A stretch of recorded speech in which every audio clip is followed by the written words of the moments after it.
Hi, my name is Amy Tan. You may know me as a writer, the writer of the Joy Luck Club, The Bone Setter's Daughter, and others. I'm here today, though, as not a writer, but as your typical patient of chronic neurological Lyme disease.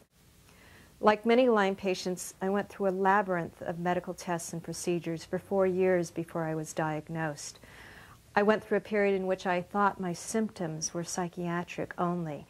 I had joint pain in different limbs, muscle stiffness. I had shooting pains and numb feet.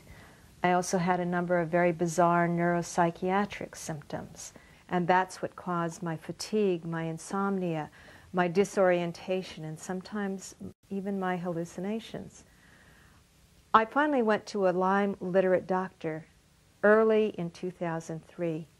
And he looked at my symptoms, including an MRI that had 15 lesions in the frontal, parietal, and temporal lobes. And he said that it was not old age, as I was told, but it might be indicative of something else. That something else turned out to be neurological Lyme disease, also confirmed with a Western blot.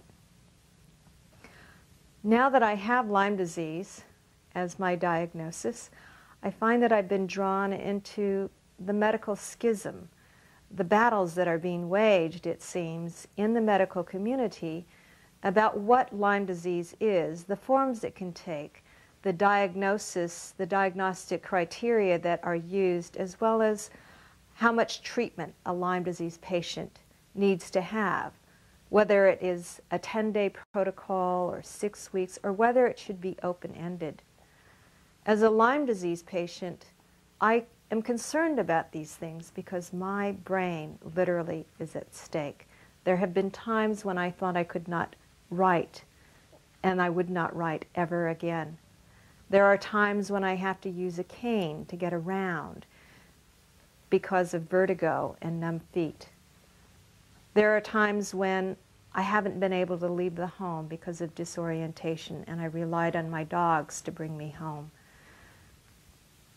As a Lyme disease patient, I've learned that the greatest damage that Borrelia has caused is ignorance, and that ignorance has had great, grave, devastating consequences for the patients, for people who are not being diagnosed, for people who it takes years to be diagnosed, for people who receive inadequate treatment and relapse and become worse and worse and worse.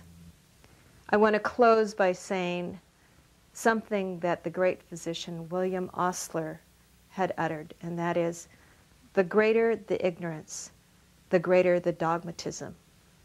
We have to get rid of the dogmatism. We need to keep as our imperative the health of the patient. Thank you.